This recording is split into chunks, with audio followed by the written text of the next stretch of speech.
All right, so let us get started, folks. Thank you all for giving me your time today to talk about this. I'm going to be talking about the system's view of life, written by Fritjof Capra and Pier Luisi. And I'm also going to follow that with a Baha'i response. And I really appreciate the time that you've given me, and I'd like to extend my appreciation to the members of the agricultural work group who were part of this reading group. Um, we um, we lingered over this book for several months, and there was a lot to learn. Part one of the presentation will be a review of this book and something of a mild critique. And part two is a Baha'i response to the problem of climate change in the context of a systems approach to resolve it, and a host of issues for which the Baha'i faith was revealed. From my perspective, the response is both our systems approach and on a village agrarian scale. I hope to give you an overview of this book and touch on where the Baha'i community might go along with it. The full text can be found in the paper I prepared, so don't write the notes. Anything you want, I believe that paper will be posted. Okay, next screen, please. Yeah, just a second. I just decided to stop screen so I can do something a little bit different. I wanted to have some speaker view here maybe. So I'll share again.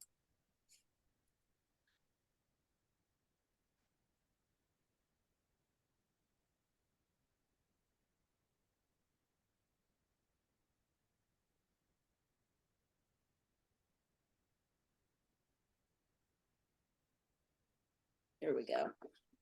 All right. So next slide, please.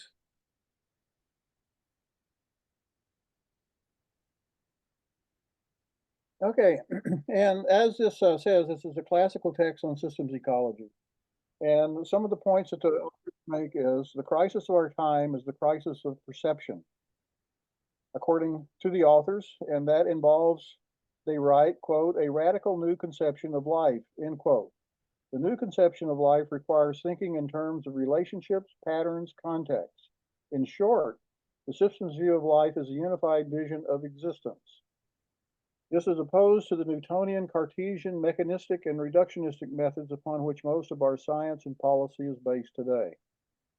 The systems view of life is a classical text in systems ecology. It is a comprehensive text about the global ecological crisis. It proposes remediation through the application of systems theory and ecosystem science. In short, the complex events of our times cannot be understood in isolation. They are interconnected and independent. The world today is defined by science, technology, and industry. The science seeks to understand universal laws, the laws of the material realm, of matter and energy, space and time, and of life. Science is value and ethically neutral. It seeks to describe how things work, not why. The authors, both scientists, have, as have others scientists, found certain errors in the doctrines of science that prove incompatible with the well-being of life and of human society. The relatively recent advances in systems theory and ecosystem science have sought to restore a sense of how matter and life work. In a real sense, it is an effort to establish a moral foundation for science and industry.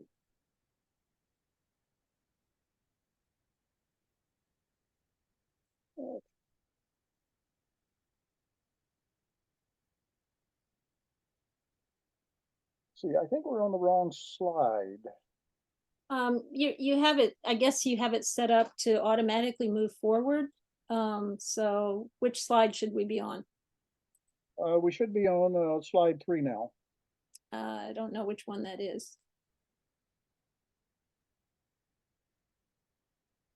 Okay. So, ready? Okay, there it is. Thank you. Yeah, I didn't know I had it set up that way. Apparently you do. You'll just have to check on it. All right, so there are some key figures involved in this, and the two related to the old way of seeing thing are Rene Descartes. He was a brilliant mathematician who reiterated the Platonic theory of the separation of mind and matter. Science seeks detachment. He also encouraged reductionism, breaking the subjects of science into many parts. There are thousands of fragmented specializations, many with distinctive jargons. Isaac Newton developed the grand synthesis of a clockwork universe. The mechanistic model was applied to biology. Animals became, metaphorically, machines. Human beings are, of course, animals, and medicine took a mechanistic form. Times have changed. Thomas Kuhn so coherently established this in his The Structure of Scientific Revolution that over the course of time, our way of understanding evolved. With the 20th century and the new sciences, highlighted by relativity and quantum physics, it began to further evolve towards a more organic and holistic view of reality. Next slide, please.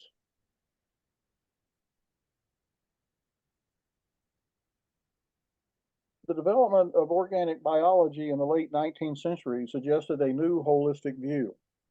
Together with the new sciences, a new paradigm of scientific thinking formed. Then came the development of quantum theory. As did organic biology, quantum physics challenged the mechanistic model of science. We have shifted from a view of the universe and life as a machine, reductionistic, atomistic, and quantitative, to a holistic, organic perspective.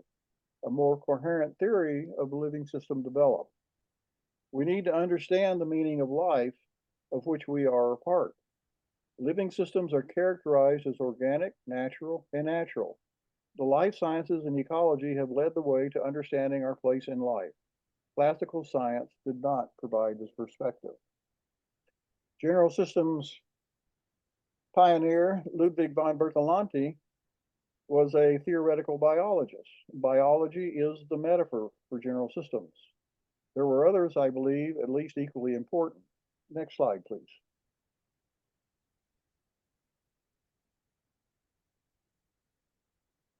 These are the authors. Fritjof Capra received his doctorate in theoretical physics at Vienna. He went to work in California in 1968, and that was the time of the counterculture human potential movement, a lot of spiritual and personal development practices. He attended lectures and had meetings with Indian spiritual leader Krishnamurti. Capra had a personal epiphany on the beach one day that led him to write his classic The Tao of Physics, an exploration of the parallels between modern physics and Eastern mysticism. He founded the Center for Ecoliteracy in 1995. The Systems View of Life was published 2014, and it is a synthesis of his life work. Pier Luigi Luisi took a degree in chemistry in Italy and held internships in the US and in the Soviet Union. From 1971 to 2003, he worked at the Swiss Federal Institute of Technology in Zurich, where he became a full professor of macromolecular chemistry in the Department of Material Science. He focused on enzymes and self-organizing and self-replicating systems. He initiated the Cortona Week in 1985 in Tuscany, Italy, an interdisciplinary residential week for graduate students seeking to discover, quote, new and broader horizons of life, end quote. The objective is to develop world leaders who can address the ecological and ethical issues that endanger the planet. Next slide, please.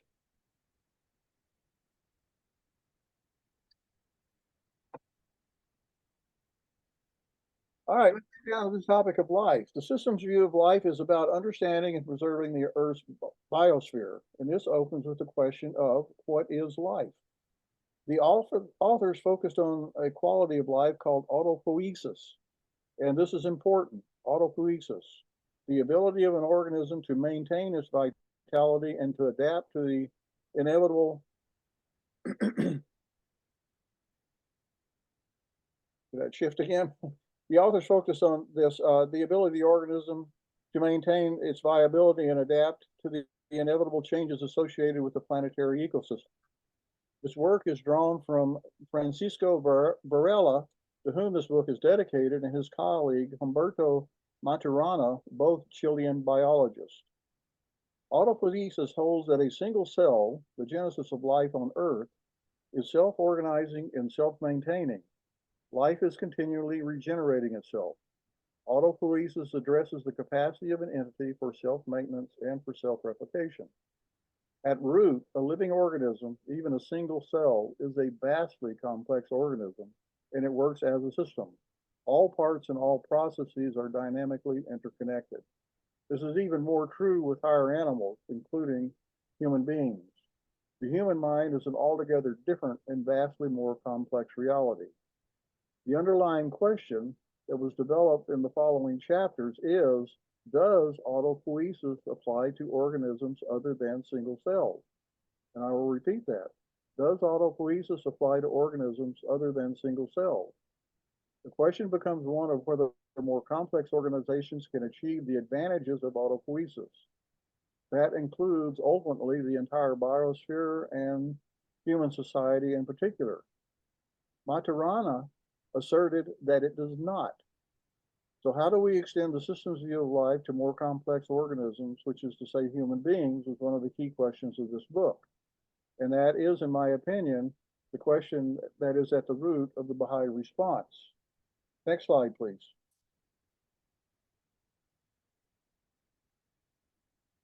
Again, how far does this go?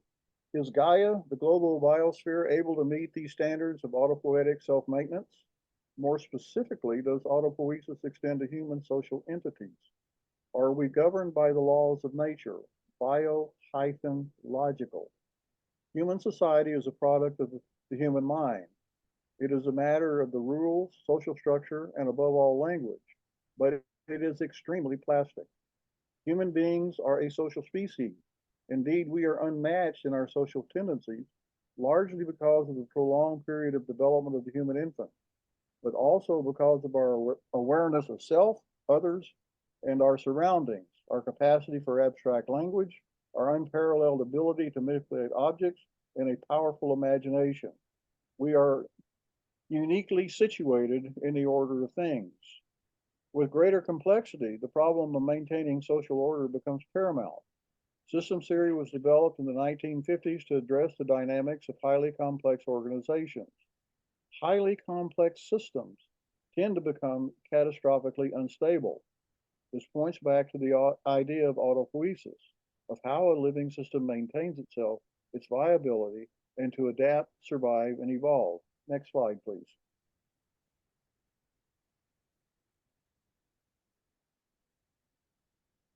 So I'm going to sort of wrap up the book. It's a long book, but trying to get to the conclusions the authors came to. The first of these is a chapter on sustaining the web of life. The authors come to the advocacy of the need of an emerging structure of civil society to achieve that. It is a product of education and awareness. We need to organize society in such a way as to sustain life. It is about ecology and, more importantly, eco-literacy, which is the topic of this book. We must understand the basic, quote, the basic patterns of organizations that ecosystems have evolved to sustain themselves. What structure is implied, end quote. The next to last chapter is connecting the dots. The authors presented an elaborate chart entitled Potential Unraveling of Civilization based on Lester Brown's Plan B, 2008. The driver of the modern social and economic system is unlimited growth. There are, however, as we have seen, consequences. Major elements of this problem include climate, resource depletion, the economy, faltering governments, and population growth, and population decline in industrial countries. There is a vast global network supporting economic development. This network was designed to drive continued economic growth, particularly in developing countries. Economic development is, however, the authors say, quote, manifestly unsustainable. The correction is, again, quote, global civil society, unquote, and the political will to respond to this mounting crisis. The final chapter begins with a list of think tanks, a network of non-governmental entities dedicated to solving these problems. There are three groups that address cognitive, social, and economic considerations, and there are four clusters of focus in these group of organizations. One is reshape the government rules and institutions of globalization. Two, raising awareness of climate crisis and catalyzing leadership. Three, opposition to genetically modified foods and promotion of sustainable agriculture. Four, eco-design focused on redesigning our physical structures, technology, and industry. The chapter ends with a promotion of agroecology. Agroecology places agriculture back in the context of nature, and more is coming on this. Next slide, please. Okay, taking a look at where things are going. The authors discussed at length several leading climate advocates, a cluster of works dated 2007 to 2011. Let me repeat that, 2007 to 2011. Over a decade ago. This date I find very significant. The system's view of life proposed broad and comprehensive solutions to climate change. Published in 2014 with sources up to 2011, the question is what has happened since then? Indeed, to note that the year following publication, 2015, the Paris Climate Agreement was signed, and the UN adopted the Sustainable Development Goals, SDGs, many of us know them by. The goal of the Paris Agreement, which came after 21 years of climate negotiation, was a reduction of greenhouse gas emissions to cap global temperature rise at 1.5 degrees Celsius over pre-industrial levels. This is the limit that itself is more or less arbitrarily assigned as a threshold to runaway climate change. On July 4th, last year, American Independence Day, the global temperature, as you can see in the chart on the top right, that little line, black line at the very top of it, the global temperature reached a record, the highest estimated global temperature in perhaps, as some said, 125,000 years. It was the hottest summer on record. And this is represented in the chart, like I said, at the top of the slide, which gives the overall average plus where we were last year. I won't go into this, but the recent COP28 conference further highlighted the lack of progress in climate mitigation. Next slide, please.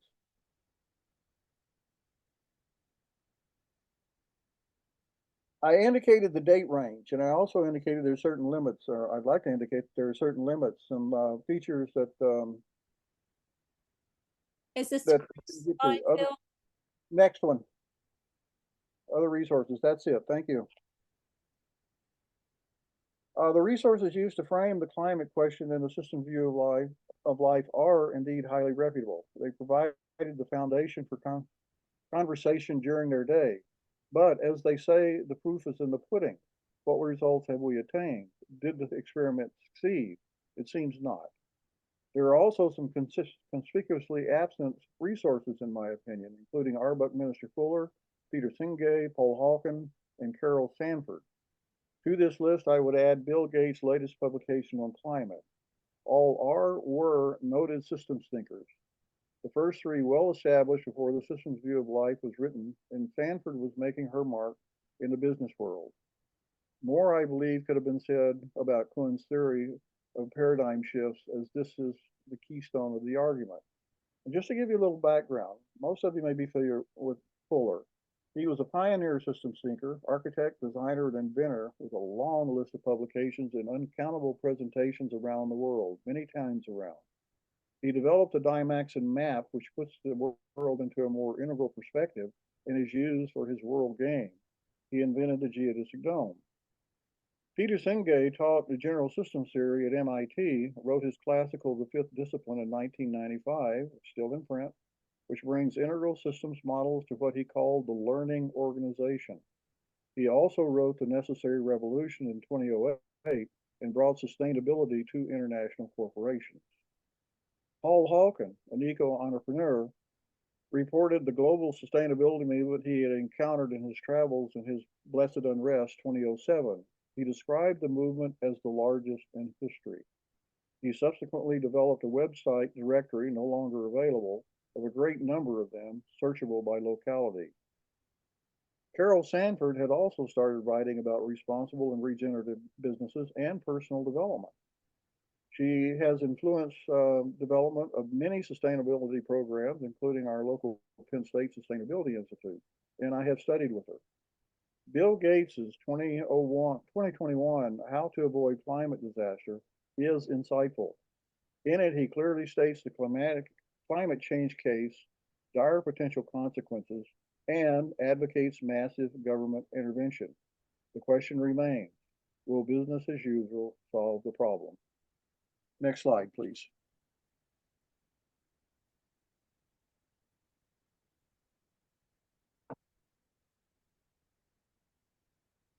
Part B of this is I'm shifting from the book to what we discussed in the work group, and I thank all of you who were involved in this, regarding a Baha'i response to what the authors proposed. And the system's view of life in that book, the authors, Capra and Luisi, propose that there is a fundamental flaw in the way we think, one based on the evolution of Western philosophy and particularly science. Again, mechanistic, reductionistic, fragmentary, dominated by narrow specialization. The book tells this story and proposes an approach to the solution that harmonizes humanity and the natural world. Next slide, please.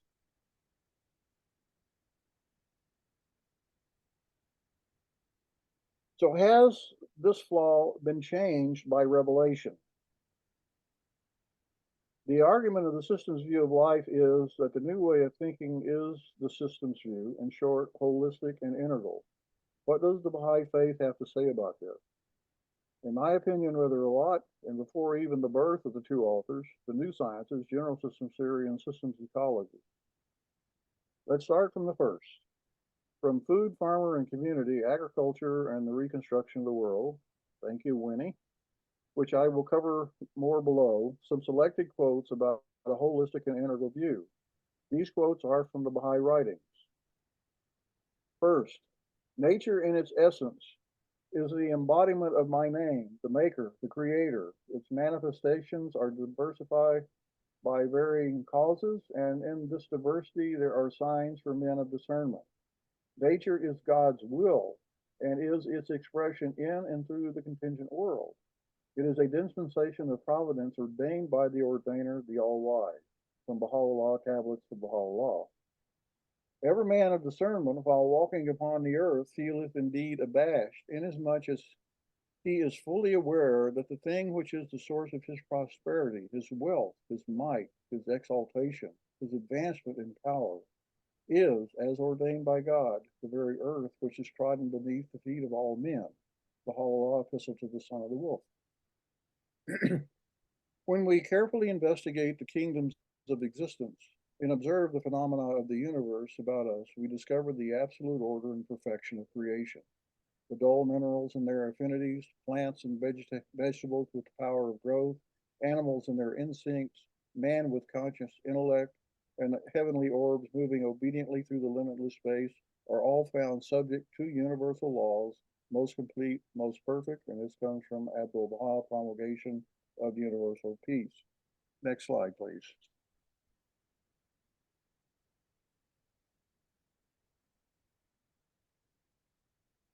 Okay, the final quote in this series I want to give is, for every part of the universe is connected with every other part by ties that are very powerful and admit of no imbalance nor any slackening whatsoever. Abdul Baha, selections from the writings of Abdul Baha.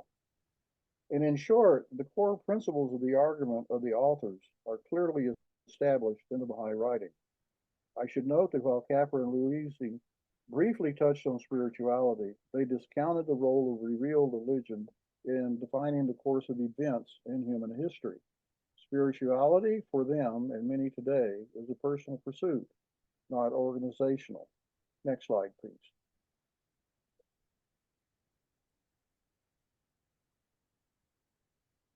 So back to autopoiesis. This was a principle, a keystone upon which the system's view of life was based. As described above, in that theory, each cell is a self-maintaining organism.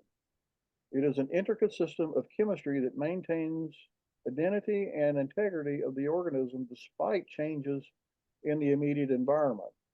In short, it is governed by a precise set of rules. Having established that key principle of life, the authors wonder if this process, again, as I said, can be applied to organisms larger than a single cell. At the peak of the evolutionary hierarchy, we find human beings. human civilization, and for that matter, the Earth's biosphere, which we are now the dominant feature. In short, extraordinarily complex. Can such systems achieve the state of order and stability of the single cell? Science does not support that hypothesis. Does religion? The root word of religion is religio, which means rule. And I might add, is there any wonder that religious organizations have been the most enduring? The story of progressive revelation is one of the appearance of religions, revealed by divine manifestations. With each comes a set of laws and a system of social organization. In short, a highly normative arrangement of rules of human behavior. Certain secular philosophers, such as that of Confucius and Plato, also seek to establish resilient patterns of principles and practice, in essence, also heavenly inspired. The Bahá'í Revelation emerged as the state of order on this as the state of order on this planet clearly entered a time of deep decline, a time of trouble. British historian Arnold Toynbee, as did other contemporary social scientists and philosophers, acknowledged that in such times new revelations emerge. Toynbee turned to a deeper personal Christianity. He gave thought, he made comment on the Baha'i faith as an example of a new emerging religion. The collective writings of the Baha'i faith provide a systematic and comprehensive framework for the emergence of a new, stable, harmonious, prosperous, and enlightened civilization. It is based on law. Next slide, please.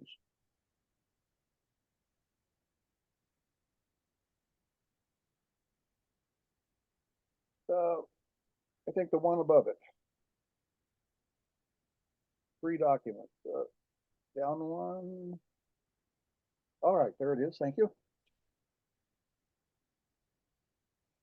I would like to develop this response with 3 current Baha'i documents. The first of these is contributing to academic and professional discourse, prepared by the Associated Baha'i Studies North America iteration, fall 2022, which is what basically our book group came out of. The 9-year plan, the current plan, and One Planet, One Habitation, the Baha'i perspective on recasting humanity's relationship with the natural world, prepared by the Baha'i International Community, 2022. These 3 documents provide content for the response and give a workable framework for interpreting the system's view of life. This response is not only to that book, but suggests a course of action which I believe is really fully addressed in the cited documents. Given the common and timely date of these documents and the current course of events in the Baha'i world, I find a highly congruent and promising response in them. In brief, this is a time of unprecedented challenges, the, quote, dysfunctional state of present-day society, end quote. And our way out is through the revealed Word of God. It is expressed through the institutions, communities, and individuals. Its objective is to express the society-building power of Baha'u'llah's revelation.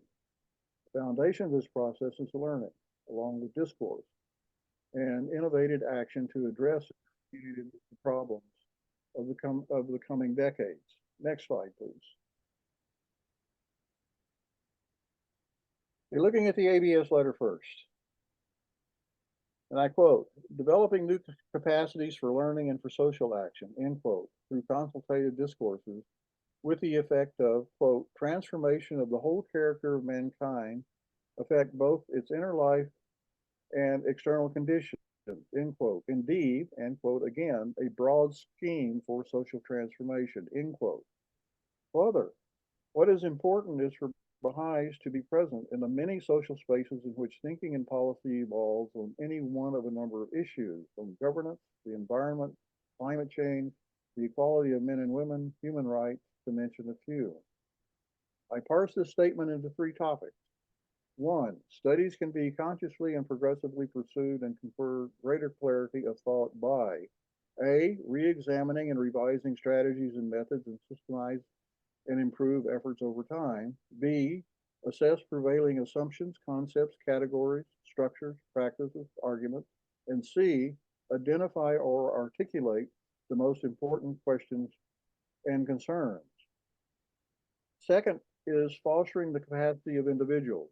in sound relations among individuals, the community, and the institutions. And third, the relationship between study and action, which is to facilitate constructive action. Next slide, please.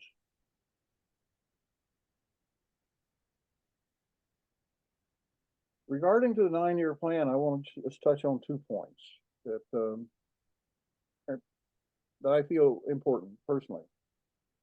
One, we are, as noted, facing challenges, again, quote, challenges among the most daunting that the human family has ever had to face, end quote. And again, the dysfunctional state of present-day society. And two, the Baha'i community's capacity for realizing, again, the society-building powers of the faith. A great deal of emphasis appears to be on this society-building power of this revelation. To this point, quote, engaging in social action is a capacity for contributing to the discourse of society, end quote. Its grassroots involves local spiritual assemblies and the institution process and individuals like us. Next slide, please.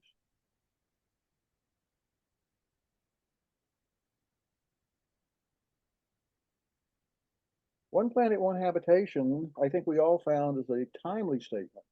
It addresses the issues found in the system's view of life. It brings the conversation to the present moment.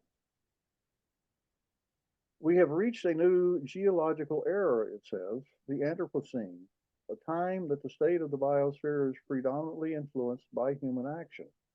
It recognizes, as does the system's view of life, the essence of interdependence of all things on this planet. It addresses, this is the author, and I quote, interrelated capacities, scientific, technical, social, moral, and spiritual, individuals must be endowed with and be understanding of concepts, knowledge of facts, and mastery of methods, as well as the skills, attitudes, and qualities. It seeks, as did the authors too, and I quote again, develop more mature, collaborative, and constructive relationships between the people and with the natural environment, and sweeping change in the organization and operation of human affairs have become an essential imperative, an existential imperative, necessary and unavoidable.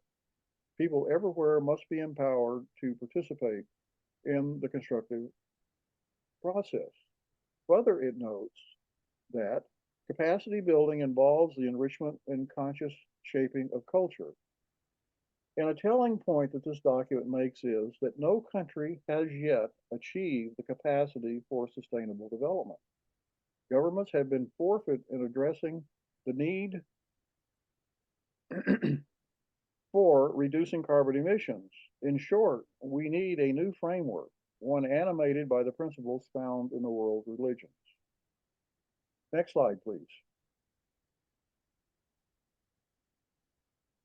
From One Planet, One Habitation, there is a section on the locus of decision making, which I'd like to highlight. And I quote, in an age when global processes are felt equally within villages of the continent, sustained attention will need to be given to determining the appropriate locus of decision making. Key in this regard is the principle that decisions should be made at the level at which optimum results can be obtained. Decision-making processes will need to become far more inclusive, local, and participatory in the coming years. Complementing trends towards localizations, appropriate decision-making also requires action to be taken at levels that transcend the nation state when necessary. Next slide, please.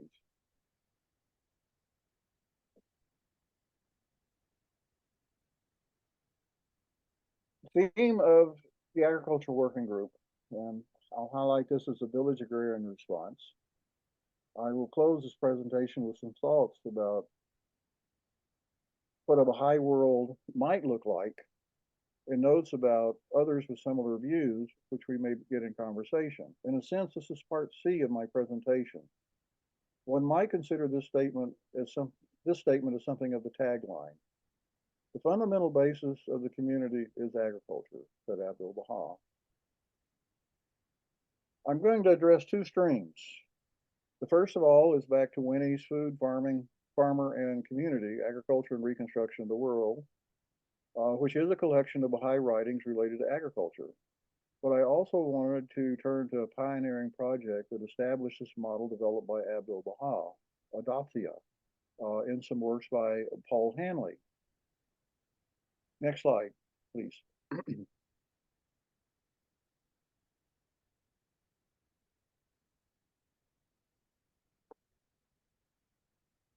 In her book, Winnie opened, and for the general audience, Winona J. Merritt opened with a brief introduction that puts this collection into context. And I'll just bring up a few quotes.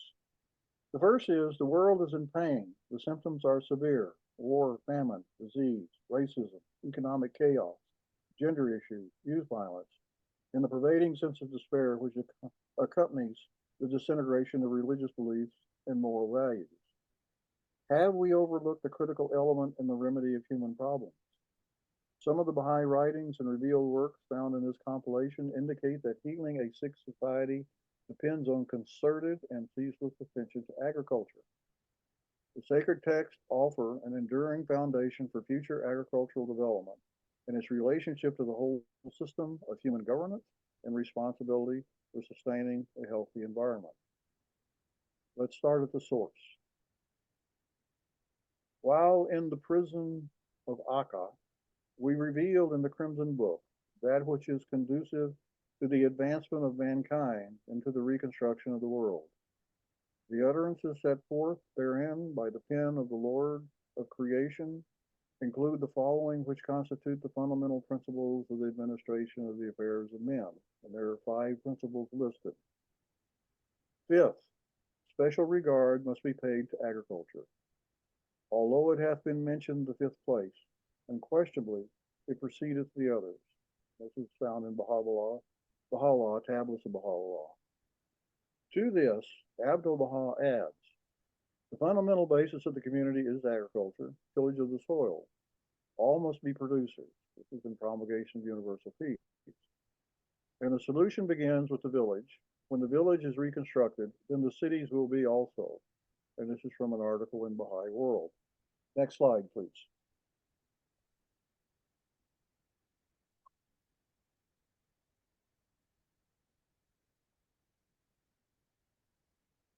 Okay, there are a number of major points about this, groups of writings about this, and I want to touch on 3 of them. The first is grassroots development. The message of the Universal House of Justice, dated 20 October 1983, has clearly set out the concepts, defined the objectives, and outlined the guiding principles for the selection and implementation of Baha'i development projects, programs, and activities. And this is found in Lights of Guidance. This is like I said, 1983. Top down for community development can no longer adequately respond to modern day needs and aspirations. The second of these, I think, is a key principle, is the village storehouse. To solve the problem, we must begin with the farmer. There will we lay a foundation for system and order, because the peasant class and the agricultural class exceed other classes in the importance of their service. In every village, there must be established a general storehouse, which will have a number of revenue. And this is from Abdul Baha, Foundation for World Unity. And the third one I want to emphasize is effort is necessary. Whatever the progress of the machinery may be, man will always have to toil in order to earn his living. Progress is attained through struggle, and without such struggle, life ceases to have meaning. It becomes even extinct. And this comes from Shogi Effendi, Research Development of the Universal House of Justice, Economics, Agriculture, and Related Subjects. Next slide, please.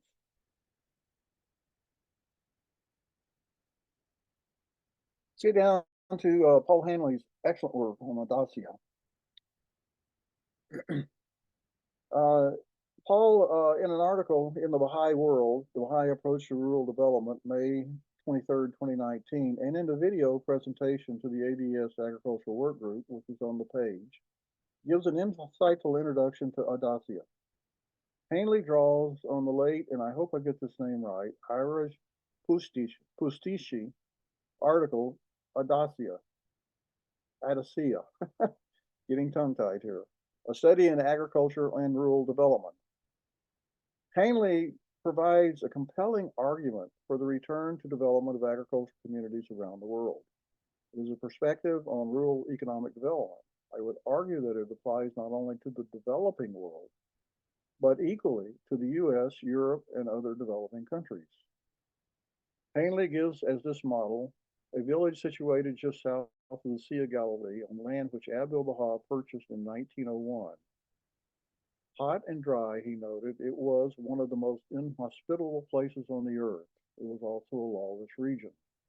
The condition of peasant farmers in the region was poor. The Audacia farmers changed that. They quickly became self-sufficient and produced a surplus for storage and trade in local markets.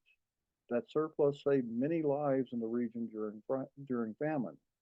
It became a model of community with numerous visitors.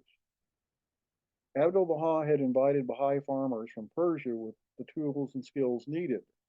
They divided the land into small plots.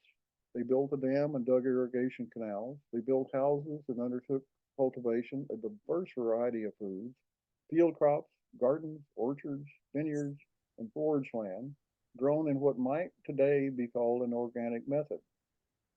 Malaria was a serious problem. Hanley noted that one of the trees they planted was a type of eucalyptus which produces quinine. The trees also absorb water from mosquito-infested marshes, providing a cooling effect, and were used for lumber. The malaria problem disappeared. Key points in this article, and this is the keystone, and I quote, Baha'u'llah stated that agriculture should be considered first among the fundamental principles for the administration of human affairs, end quote.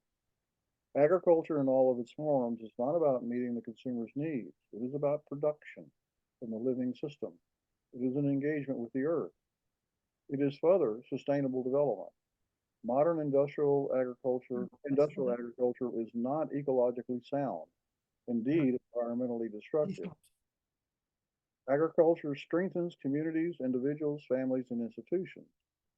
Abdu'l-Baha promoted spiritual and moral development, friendly relations with neighbors, and established a school available free of charge. Next slide, please. And I'm coming close to the end.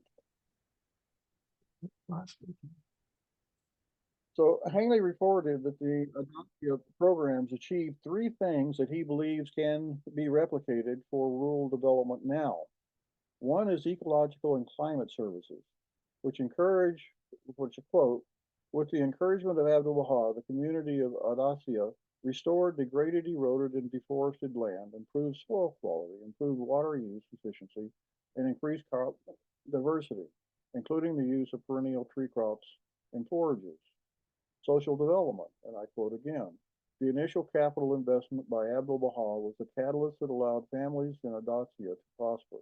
They were able to transform scrubland into a productive farm that equally supported hundreds of residents. It eventually supported hundreds of residents and contributed to the local and regional economy.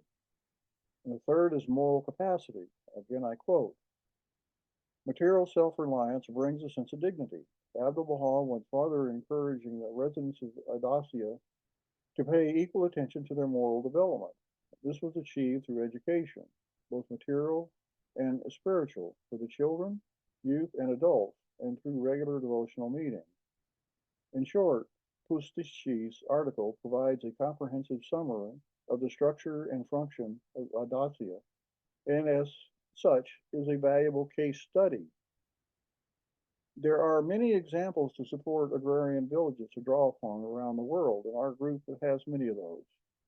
He listed a number of them. There is an innovative approach to this, one that goes beyond reliance on an insufficient funding and dependence on expertise. The communities can build much of their own capacity through local administration, consultation, and educational institutions. Next slide, please.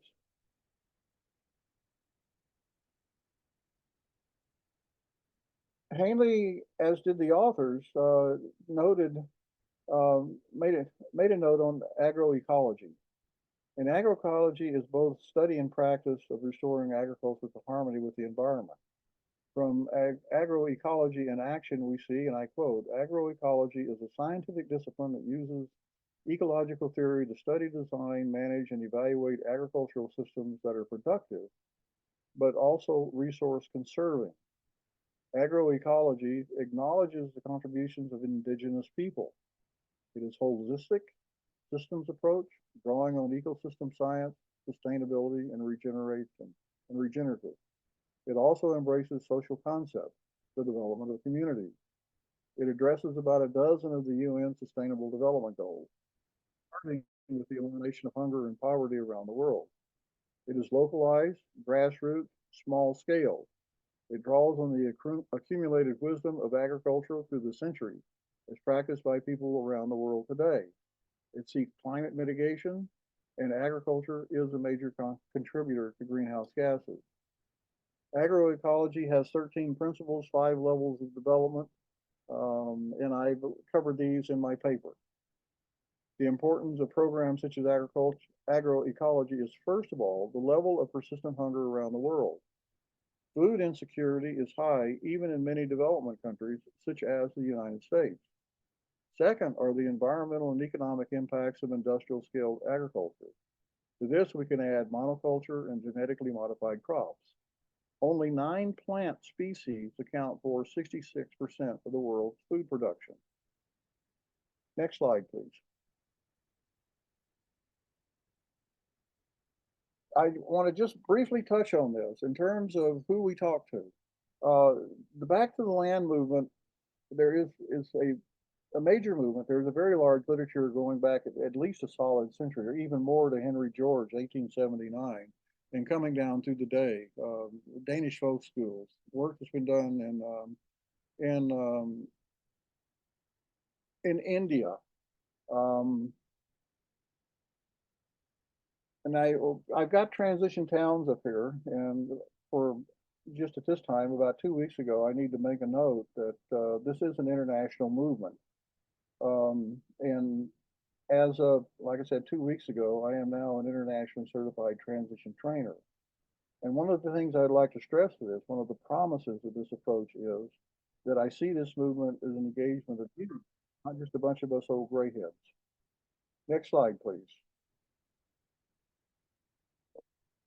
And this is the final slide. In short, we have a clearly stated problem. And part of that problem is our lack of capacity to deal with these issues with the means at hand.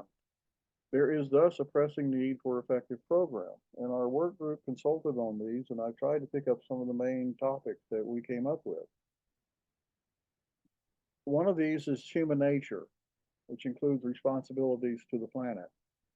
Second is human relationships, justice, diversity. Third, progress, qualities of success, values, pride. 4, economic arrangement, global, end, unlimited growth. Scientific inquiry within religious framework as a learning process. Justice as an outcome process, word and deed. The role of the state, governing the commons. And to that, we add grassroots authority. There is a need for organization, education, and practical work. And the question is, how do we achieve it? And with that, I will close, and thank you very much for your time on this. So we can go to any questions that you might have.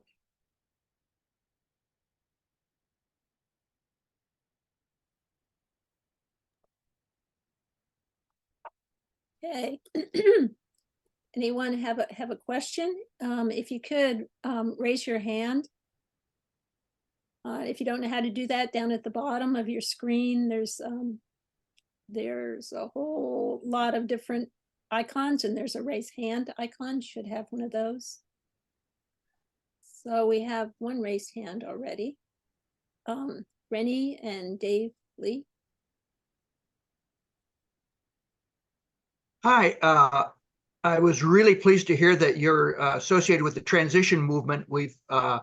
My wife and I were involved in founding a sustainability group, and that brought the transition movement to our attention. I'm just wondering if Rob Hopkins, who initiated that movement, if he is familiar with the Baha'i faith, as far as you know.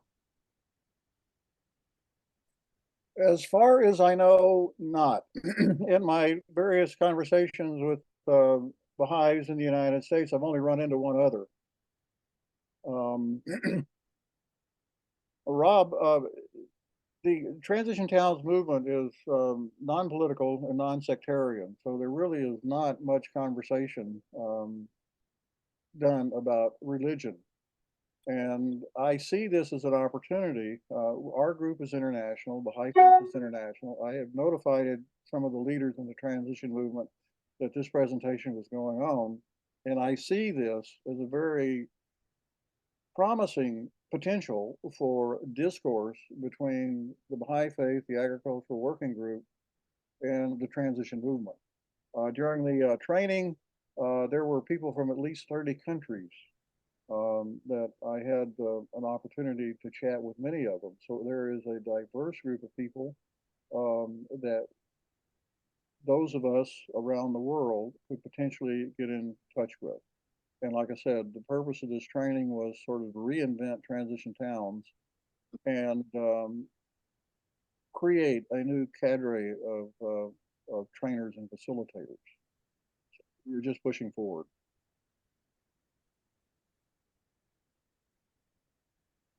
Thank you. John, you have a question or a thought? Sorry, is this me, John Guilfoyle? Yes, yes. Okay, I'm late to the party, so that's my apologies. But I caught a portion which I think this is so extraordinarily important. All of us, for our health and well-being, are related to some square meter of soil somewhere. That is a reality, and a reality which we have to some extent largely ignored. I'm coming from the perspective of a physician, and one of the big barriers, and I mean, the use of the earth to support humanity is so important. Yet one of the greatest barriers currently is the lack of peace. The impact of war on agriculture, humanity is enormous, and the resources we devote to it are gigantic, and the opportunities that are missed in the pursuit of planning to kill each other is just beyond contemplation. So I'm really interested, because I think that the world is going to need to link things. Do you know what I mean? And it's hard to get somebody even to link to soil, even though we know it produces our food. But I'm just wondering, and I'm interested in thoughts about how do we make this movement to both look after the planet better and ourselves better and realize peace is central. I mean, the SDG 16 talks about peace, justice, and strong institutions. How do we connect these things in a meaningful way and leverage on the kind of work that you've been doing, Bill, and all around this table have been discussing? And that, I think, is the drift of where our discussion group went. How do we take this to a different level? And, there are a bunch of us, there's a huge amount of experience, resources among us. How do we get in a conversation? How do we create a community of practice? And I'm open. I've got 2 or 3 people that have already contacted me about this regarding this presentation. But as transition towns and doing other things, nonprofit organizations I've worked at, it may be, and I just sort of like to humbly suggest that it may be that we need to move to another level of getting ourselves in conversation. And I put my personal email link in the chat for anybody who would like to get in touch with me about that. Great, thank you. Neil. So just in Cornwall here, we have a Transition Cornwall Plus movement, which has been active for the last 10 years. But one thing they don't look in transition is in terms of social organization and spirituality. That's a whole sort of absence from there. They take a very materialistic conception of transition in terms of the other aspects we discussed. So I think when we engage with that audience, we have to talk about spirituality as opposed to, and then I think the Baha'i perspective in that context. And I think the references you've given, Bill, this is Bill, yeah, this is a really rich. I mean, it's a beautiful presentation, very succinct, very focused. And I think those of us who weren't participating in the reading group, you've saved us a lot of time. But coming back to the other thing, community of practice. Funny enough, I'm just sharing this with the group. I think at some point we have to have practical. Our group, the members of our group have to have practical experience ongoing. We can't just, although we're contributing to discourses, agriculture is one of the fields where practical experience gives weight to what we say. Yeah, thank you, Neil. And I liked your comment about saving you some time. I'd just like to point out that this is the longest running reading group I've ever been in. I think we went 7 months. It was a lot of book to cover, and we actually didn't cover every chapter. We were kind of selective, but it was really meaningful and important discussion. As you can see, it covers everything. I bought it during the talk from Amazon. It's coming on Tuesday. Okay, Deborah? Hi, thank you. Bill, you gave so much information I actually had never heard. I just want to point out a couple things of what's happening in my part of the world. Southeast Ohio is used to be a big food producer for the country until the outsourcing flowers and flowers. So there is general interest in this area in agriculture. But I want to say one thing that I fell into was an interfaith group of people very interested in agriculture, in food production, in care of creation. Among them is a Catholic who used to share an office at the UN with the Baha'i International Community. So she's great. I met her because she loves Baha'is, and I learned from her about Laudato Si, which was the Catholic 2015 statement on care for creation, which I think all Baha'is that are interested in this topic should read and be familiar with. And I also want to point out that working with people in an interfaith capacity just opens up your resources greatly. Keeping in mind that we all have our religions all come from God. We have a common faith. And in the case of Cincinnati, we have a lot of people interested and active in gleaning food at the end of harvest on some of the farms to give away to the food banks. There's a group that we're involved in called Faith Communities Go Green, which is encouraging congregations to use ecological ideas in their places of worship and in their land that they own.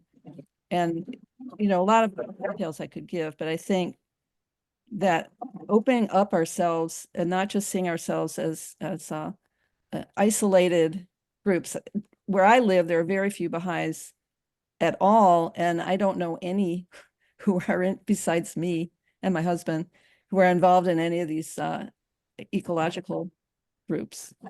I think that's it. I had other things to talk about, but I think that's it for now. Thank you, Deborah. Bill, did you have anything to say? Yeah, it's one of the things I'm doing with Rural Resilient Hub is I actually started with some folks in Ohio, northwest, and also in Iowa. And one of the things that we looked at is the more than half of the rural communities in the United States are distressed,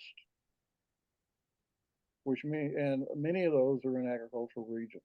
And one of the principles of transition towns and transition center is that agriculture is the entry wedge for sustainability. And speaking of sustainability, it is the well-being of the community.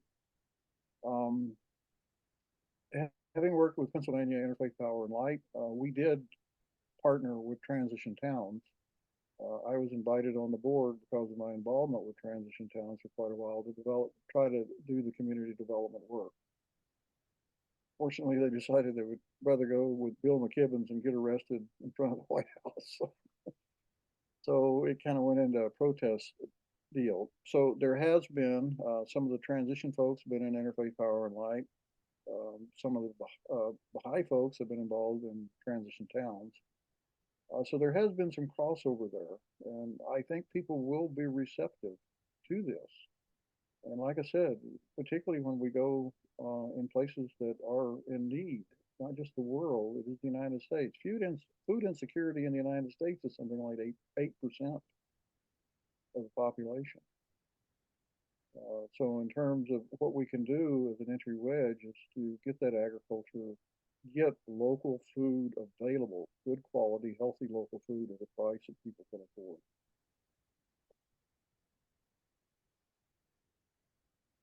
afford. Quanta.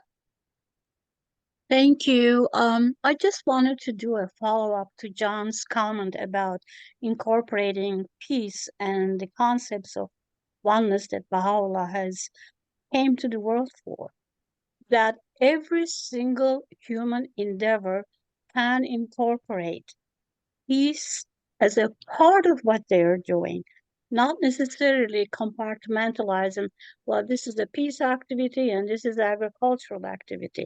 Rotary is now realizing that even though they have 7, 8 components of human service, that peace is the most important one. So I just wanted to follow up what John said. And so how can Baha'is, no matter what they are doing in terms of human service, incorporate peace and oneness into their endeavors? Thank you. Well, you know, that is the fundamental principles, the unity of humankind, that we have to express, that we have to exemplify, I think helps. But getting back to the food situation, food insecurity is a major source of tension, both locally and internationally. So if we could get this food system working better and getting, the one thing I find about it is I look around the world, if you take a look at village level tillage, there are fundamental principles. So what the American farmer did in the 19th century and what's going on in a subsistence farm in India, South America, China, et cetera, et cetera, et cetera, the basic principles of what they are trying to do is the same, and that is to produce the food to feed and support their family. But the agricultural techniques are similar, the values, commitment to family, and community, neighbors is similar, and almost always there is a very strong faith base. And mention was made of the Catholics. There is a strong Catholic agrarian movement, and it is, speaking of a couple of popes in the 19th century, actually laid the foundation for something called the distributist movement. But that movement is still fairly active in the United States. So it is those things. Example, producing the basic needs that relieve the distress of people, and faith, whatever the faith is, those of us that work in interfaith, all faiths are okay. We just need to learn to get along. So I think those are the three, working locally in our community, establish a sense of commonality. I think I'm soapboxing, so sorry. Joe?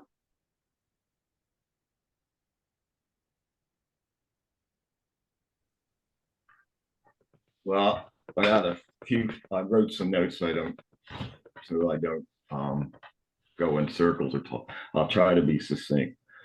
I think the first thing that comes to mind is in this conversation is the ecological thing. And ecology is about relationships. So not only does it include the environment, it includes peace and oneness and social justice. And all those ecological principles can be applied to human society. In terms of, I was just thinking the transition town hub in Columbus has kind of not been functioning for the last so many years. So I think what's sort of locally, what you can do if you don't want to talk about the big issues and peak oil and stuff is get involved in community gardening. And what I would call the Hopi way of getting everyone to plant at least one seed a year and praying them up. Because if you do that, you're going to start having a relationship with the earth. And then starting with children, getting children involved in the garden. You can teach virtues through the garden. You can get their hands dirty and they start unconsciously understanding the therapeutic aspects of getting your hands in the soil and the notion of spirit. You can incorporate the arts. And for example, I encouraged the junior youth group in Columbus, about a mile from where I live in a focus neighborhood, to volunteer with some of the community gardens in the neighborhood. Well, then on their own, they decided instead of volunteering, they would take on a plot themselves in order to help feed their families. These were African-American kids of less affluence. Yesterday, and then let's see.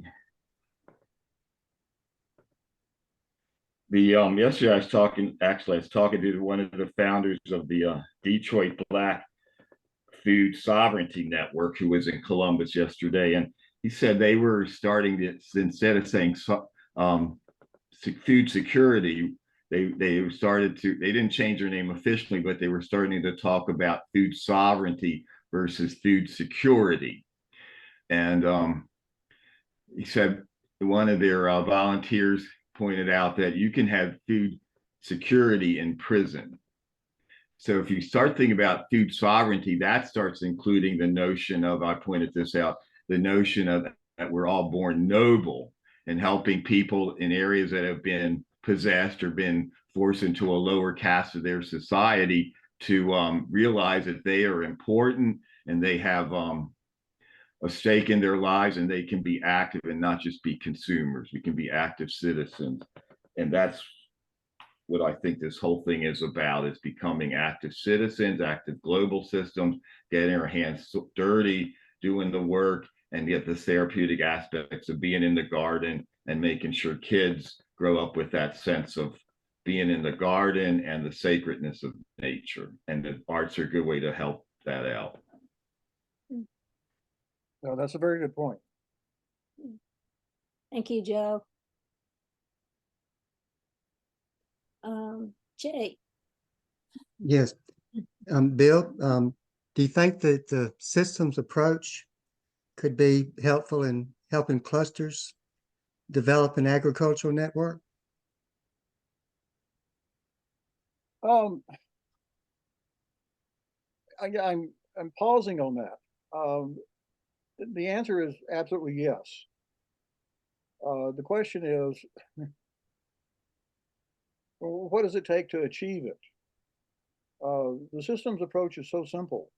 When we take a look at indigenous people, if you try to explain systems theory to them and says, well, what took you so long?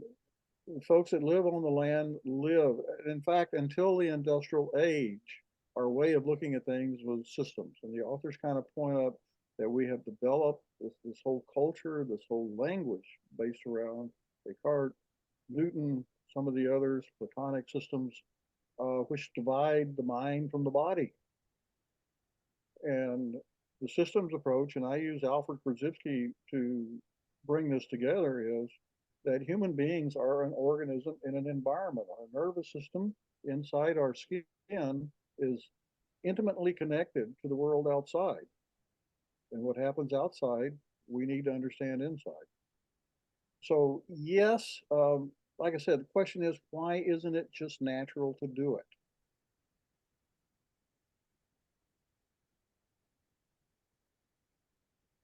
That's it. That's a big question. Okay, we have another thought here. Rennie and Dave? Yeah, I'm Dave. Rennie is not able to participate, but I'm just so enthused about the inclusion of transition and permaculture in the agricultural group, the study group. I think they are so important because one thing that I've been pointing out to my friends as much as I can is that the climate change really dates back to the Bronze Age, that the invention of the saw was what started the disappearance of our forests. Jordan, Syria, Iraq, Iran, they were all lush and hydrated and deep soiled environments. That's why they founded civilization as we know it. And permaculture has the way of reforming the land with berms and swales to build soil in aridified environments. That's where the great migrations now are happening. Is all these places in Honduras and Guatemala? It's the uplands that are in drought. Of course, across the Middle East, people are desperate for land that can be productive, and war is, in a way, a side effect of these great failures of agriculture. So I hope that that's one point that we can use, is that North America and South America had no tin, so they had no Bronze Age. That's why they were so rich and forested and full of natural resources, which unfortunately the Europeans pounced on rather than observed and learned from. I just wonder if you can tie that in a little bit.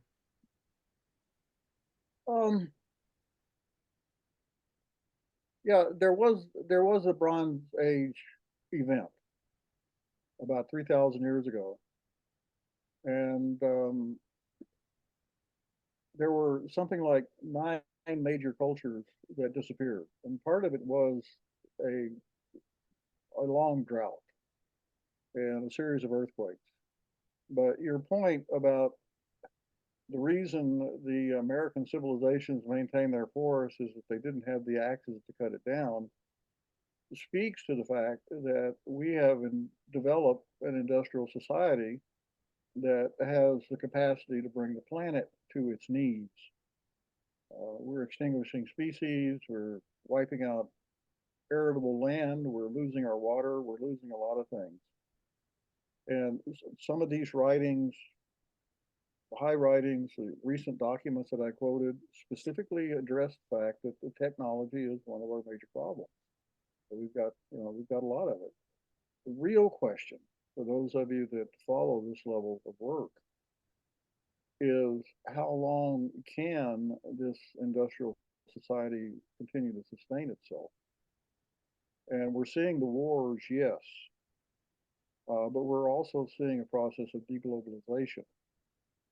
And if your food comes from an average of 1,500 miles away, what happens if the transportation doesn't work so well anymore?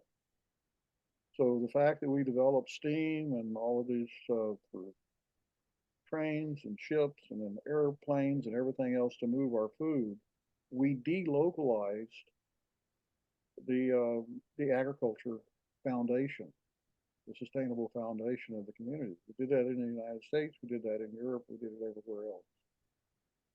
So I think the point is that we really need to take a look at what is appropriate technology. Okay. Thanks. Neil?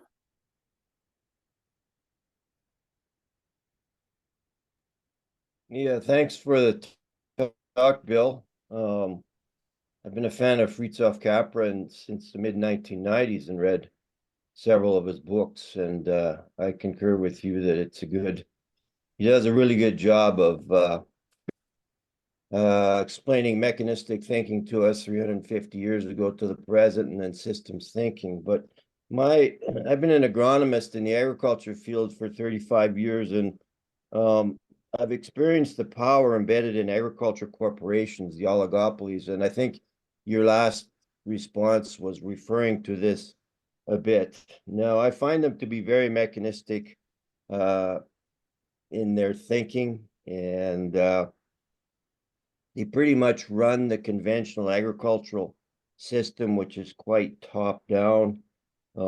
These oligopolies. One thing that I think several other people believe is that we begin grassroots movements to it a moment ago that are logical in nature, incorporate regenerative, etc. And we get smallholders, and I actually know some large holders that are converting to this type of work as well, but very, very few of them.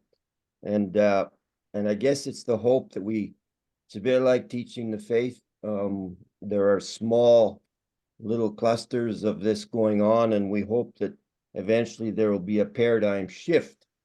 But my question and concern is, in the meantime, is there any evidence of these large agriculture oligopoly corporations modifying themselves to become more farmer participatory or applying systems thinking? They are corporations, they are institutions. We are informed that institutions need to transform themselves, individuals, institutions, communities. So do you think there will be transformation? Will they implode? You mentioned Bill Gates as a systems thinker, and yet Bill Gates does support oligopoly work with farmers in Africa.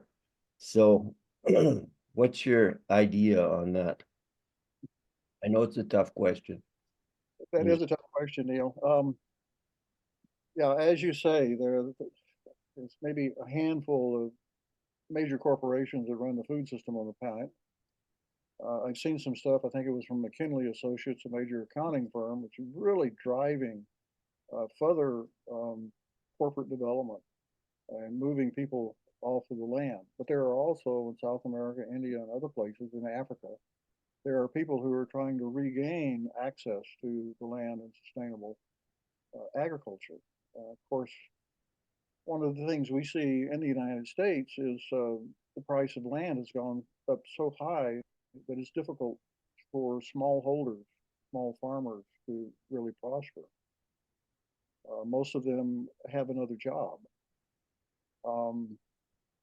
What Abdul Baha did with Audacia was what Ralph Rossotti developed during the 30s and some of the others, is to put land in trust and then make the land available on lease to smallholders, say 3 acres, just like Abdul Baha did. So it gives them a stronger foundation. That land is put in trust forever. And the people who settle on it can get a 99-year lease. So it gives them that type of security. No, I don't think the major corporations are going to turn back. It is a law of nature, of society, that corporations are intended to make money. And we have seen the wreckage that they have caused. Just getting on my soapbox again. One of my problems, with these ideas of reforming the government, changing the major institutions, is that we're fighting the thing that is so big and so bad that is bringing the whole system down. So the idea that I see in putting the focus back into villages, this is happening all over the world. We're not alone on this. Is that by reestablishing local agriculture, by whatever means is needed, that will be the turnaround point. The other side is, again, getting back to sustainability. How long can those corporations continue? How long can this global system continue? The Red Sea, the Suez Canal, has been virtually shut down. Just over the last few weeks has created a global crisis.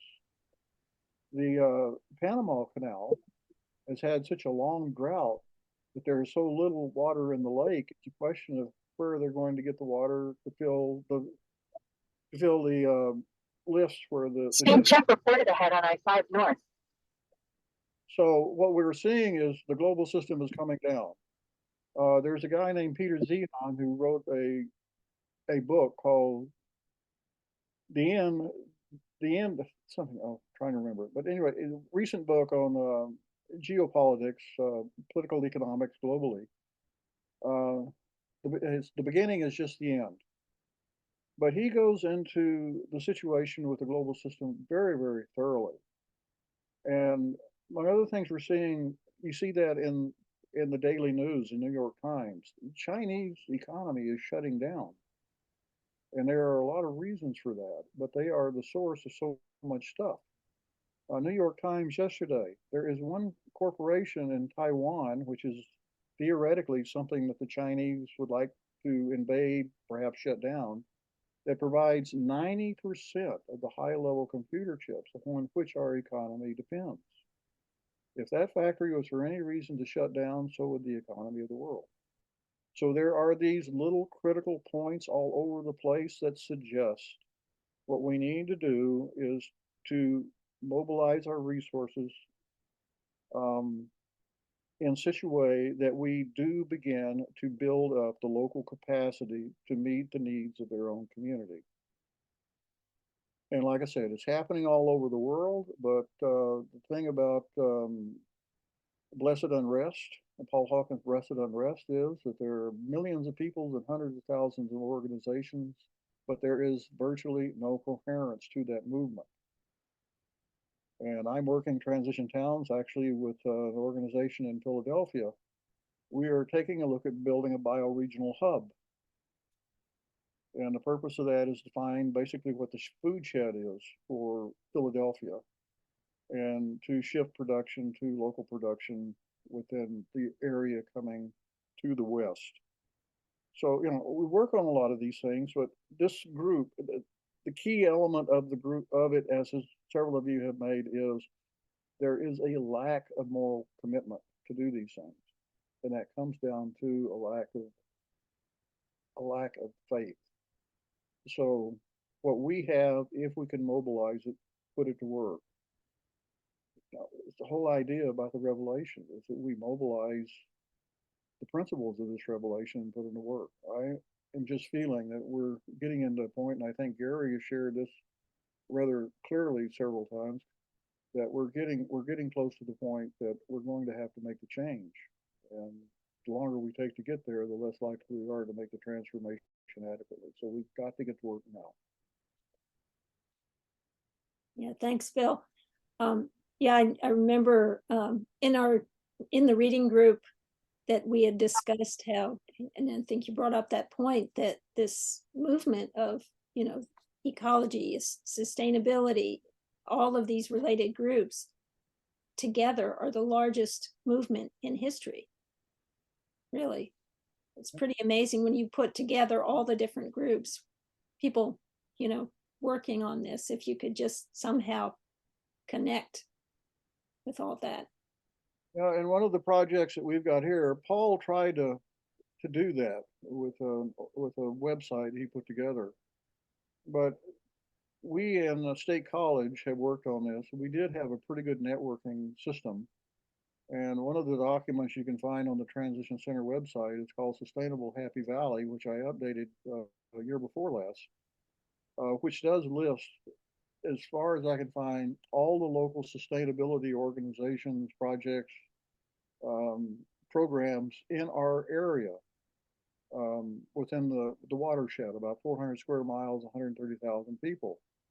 But I'm working with, I'm beginning to have the conversation with the Center Regional Council of Governments, Sustainability Planner, State College Borough, the new director of the Penn State Sustainability Institute, and several of the others. And we are beginning to realize that what we have to do is activate that network. So it's not just a passive document sitting out there hoping somebody will come and look at it, but we have got to put out the little feelers and get the conversation to go. And yes, it is difficult. It's not easy to do, but it can be done. We when Transition Towns was at its peak, we did very well with that. But like I said, it moved into the COVID era, and we just lost, like a lot of other people, we just lost a lot of traction. But things have gotten more serious since that happened, gotten more complex. So the urgency, again, like I said, is pretty high. But like I said, we're working with the folks in the Philadelphia area, working with the folks in Iowa, several of the groups I'm working with, but we're looking at trying to bring the people together to form something that's called a community. Thanks. Okay, so I think this will probably be our last comment here. We're about at 90 minutes. Richard, I had to mute you because we were hearing your GPS. Yeah, and be safe. Can't hear you because you're muted. You're muted. Okay. Oh, well. Maybe he can't get to because he's driving. In the meantime, I'm wondering, Bill, what's the name of that book, the author? It's about the end? Peter Zeihan. Peter. Zeihan. I spell the last name? Zeihan. Thank you. And thanks for your comments. Thank you for the questions. Okay. Yeah. Well, until Richard can unmute, Gary, you have a comment? I was just going to bring up the book about Peter Zeihan because I've been reading that book. And it's quite interesting because of the way he is describing what is taking place in the world today. I think it's very well understood and done. He's a professor. He writes well. He's not necessarily an agriculturalist, but he's involved very much in, following the systems in the world, what's happening, how it's happening, and where it's going. And the book really gives you the feeling that, of course, the future of our planet, of our people, of our cultures, even of our places where we live, we're expecting them to be pretty difficult and as we go forward.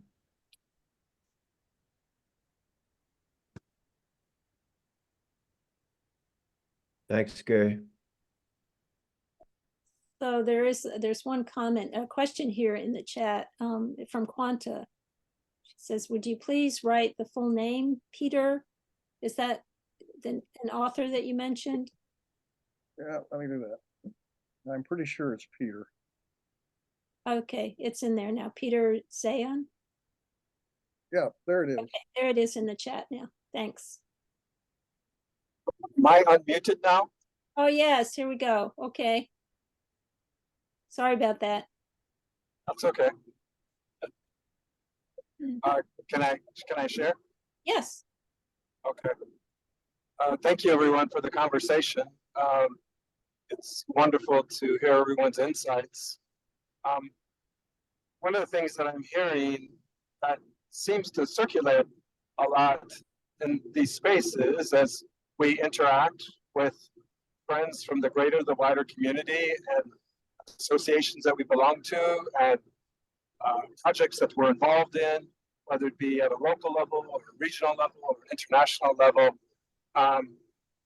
It seems like we're trying to figure out how to fix things that are broken.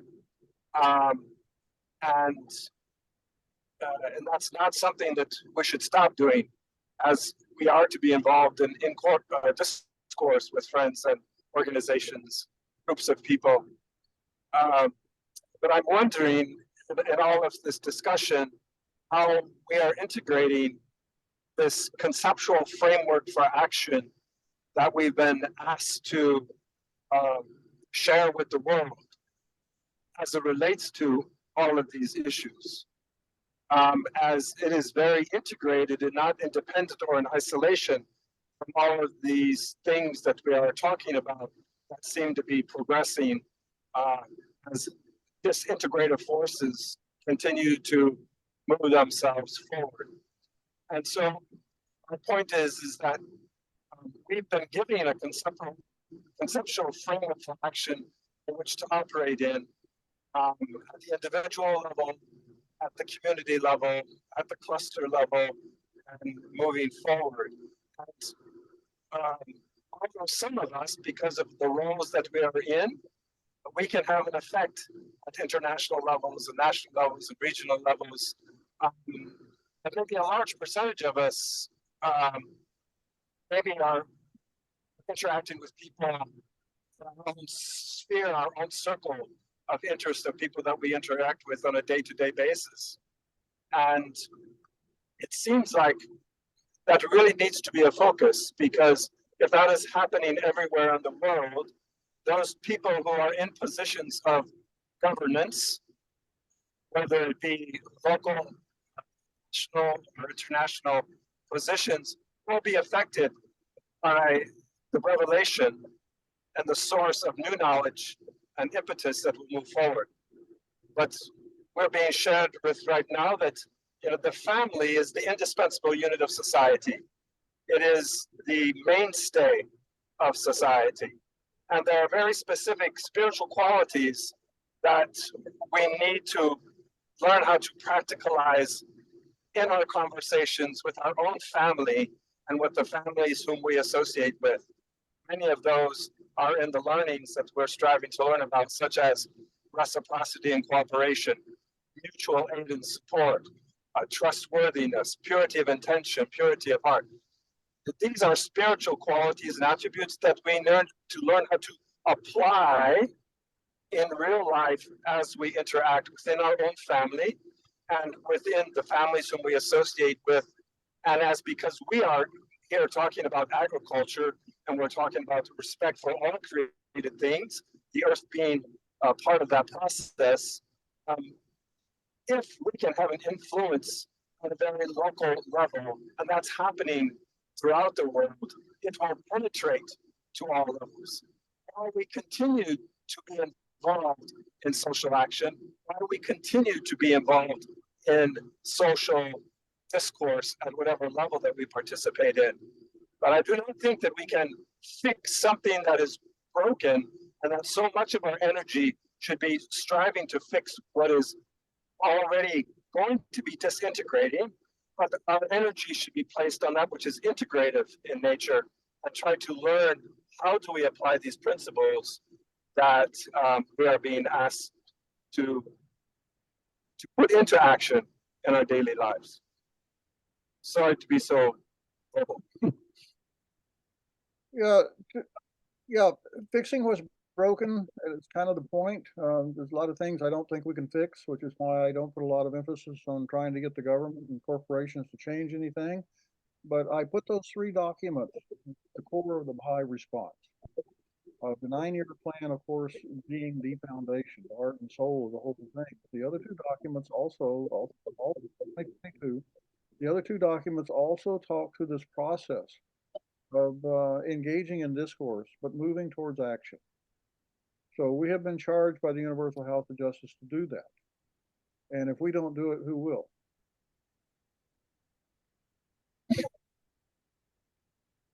All right. Well, thank you, everyone. And thanks so much, Bill. Really appreciate you sharing that paper with us. And in case you missed it, there's a link. I think Mark placed a link to the paper in the chat, but it's also in the announcement. If you've received the announcement, there's a link to the paper in the announcement that was sent out. So again, thanks everyone. Thanks for being here. We'll be here next month.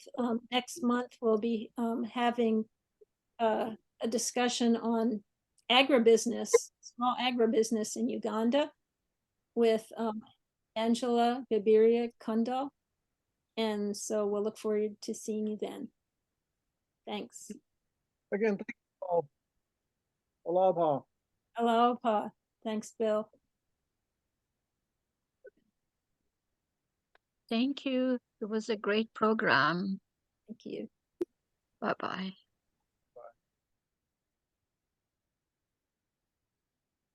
Thank you.